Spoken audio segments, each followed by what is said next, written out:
بسم الله الرحمن الرحيم، والصلاة والسلام على نبيه الكريم. السلام عليكم. جيتكم اليوم بوصفة جديدة وهي عش العصفور بالقطايف. قطايف على شكل عش العصفور. نحتاج لهذه الكيفية، نحتاج قطايف محلولين هكذا، ونحتاج جوز ولوز مع بعضهم مخلطين. جوز ولوز نرحيوهم مرقيق مخشين، ونحتاج سكر حرش، ونحتاج السمن، قليل من السمن قليل من ماء ورد. نروحو للتحضير. نبداو بالحشوه، بنخليوها تقعد شويه. لازم الحشوه نخليوها ديما تقعد شويه. حطو بسم الله 3 كيلات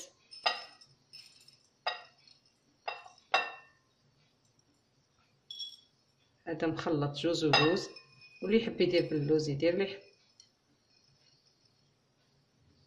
3 كيلات.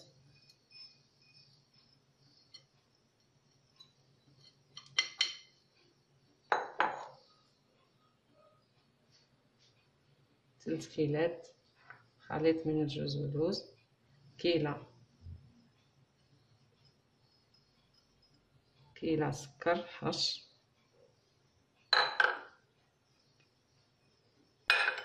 هذه بالنسبة للحشوة. خلطوا السكر والمكسرات مع بعضهم، خلطوهم مليح. حطوا لهم غرفة سمن،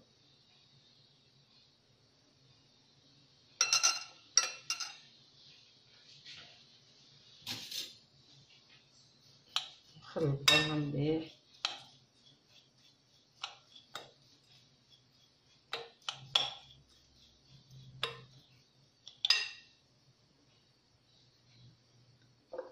وبلوها بالورد بيدي خير المغرف. نعاودو نبلو فيها، نديرو بالاصابع، برك نبرمو بالاصابع.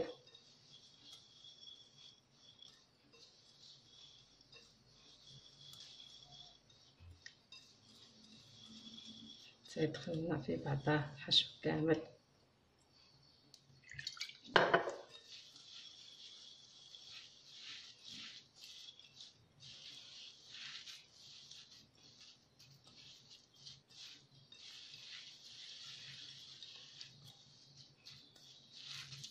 حتى يتلم لنا هكذا حشو، حطوه بجانب.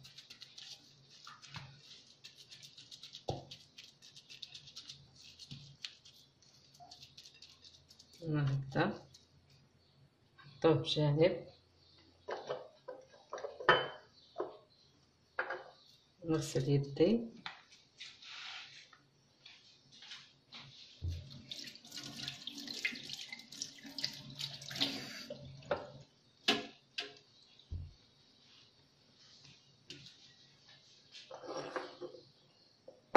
نوليو القطايف، نحطولها شويه سمن، نفخوها بشويه سمن،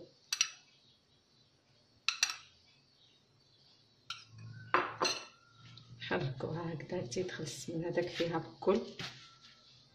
خلطوه هكذا حتى يدخل السمن فيها بكل. هذاك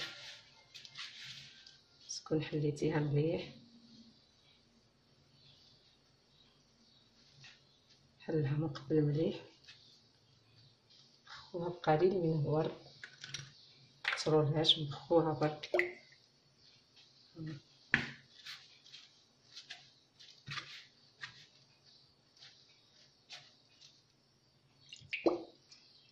بزاف نخوها برك قليل.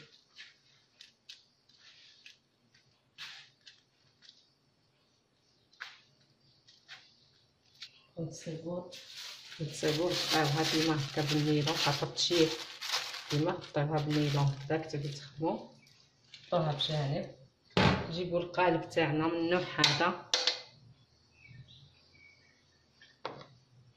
وندهنو بالسمن،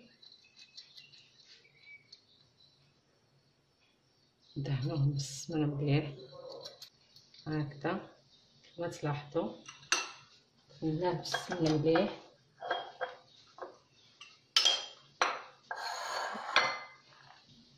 حطوا هذاك القطايف، حلوها مليح هكذا، ونحطوها بالشكل هذا على هكذا، نحطوها هكذا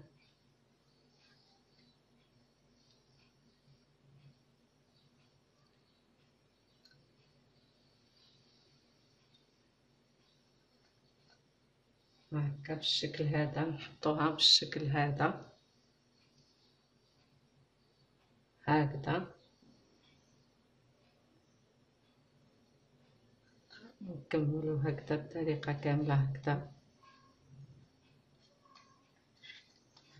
هكذا بهذه الطريقة.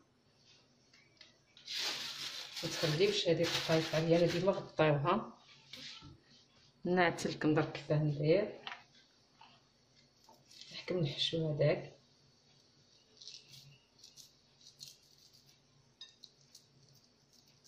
نديرو هكذا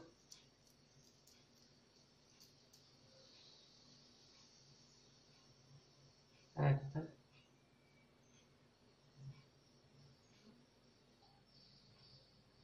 حطوا الحشو هكذا كما تلاحظوا هكذا، ومن بعد نزيدو نغطيو بالقطايف.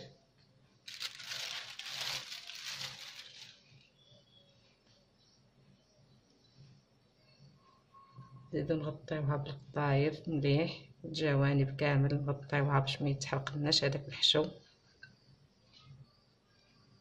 هكذا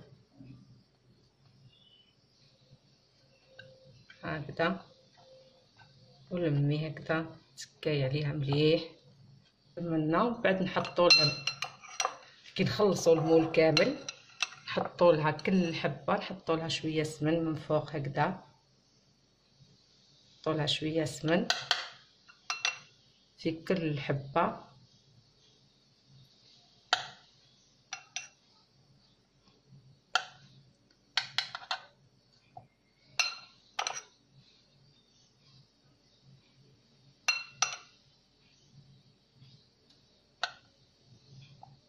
هكذا، نحطوا لهم السمن كامل هكذا. نكمل انايا المول تاعي نعمرو وندخلو في الفور على درجه 200 درجه، ونخليوه 20 دقيقه 25 دقيقه كما تشوفوا، كل وحده والفور تاعها، خاطر الفور كل وحده والفور تاعها كما تشوفوه بدا يحمر هكذا مع الجوانب، نحيوه من بعد نعتهو لكم جاهز. ها بعد ما طابت لنا الحلوه تاعنا حمارت لنا، هاي كيفاه هي سخونه، حنا تكون عندنا العسل نشحرو هكاك في العسل هكا، هي سخونه حطوها في العسل، نقعوها هكذا في العسل،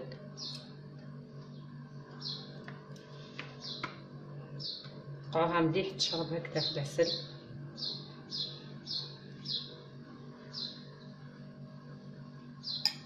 تشرب لنا هكذا، نهزوها نخليوها تشرب مليح، هي سخونه تشرب كي تعود سخونه. هزوها نزيدو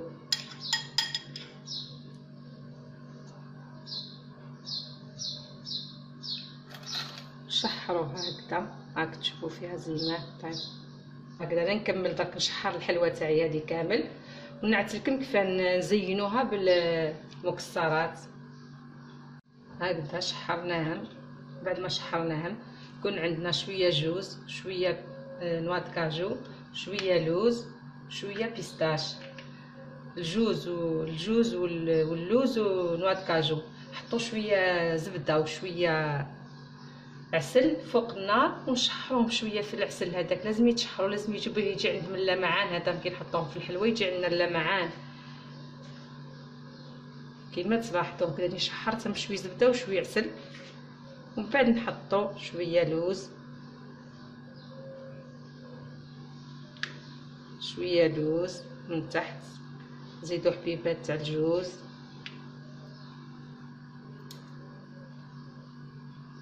في هذاك الفراغ تاع المول، خليوه نقصوه برك بالموس هذا الجوز واللوز، ماشي نرحيوهش، ونحطو نواه كاجو على جهه،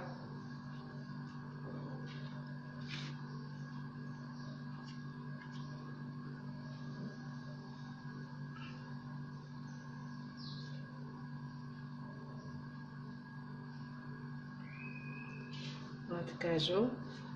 يكون عندنا البيستاش مهرس خشين هكذا، نديروه من فوق هكذا البيستاش، نديروه برك هكذا، وما نشحروهش، ما نحطوهش في العسل والزبده، هكذا هكذا تنكملو كامل الكيفيه تاعنا هكذا. هاو الكاطو تاعنا جاهز كما تلاحظوا، هكذا شبحناه بالمكسرات. تحبوا هذا حنايا نقولوا عش العصفور، تحبوا هذا الشكل العصفور، هذا العصفور يتباعوا في المحلات، تحبوا تشريو وتزيد تزينوا به هكذا من فوق، تحطوه هكذا تزينوها على شكل عش العصفور. كالعاده ما تنساوش الاشتراك على قناتنا. السلام عليكم ورحمة الله تعالى وبركاته.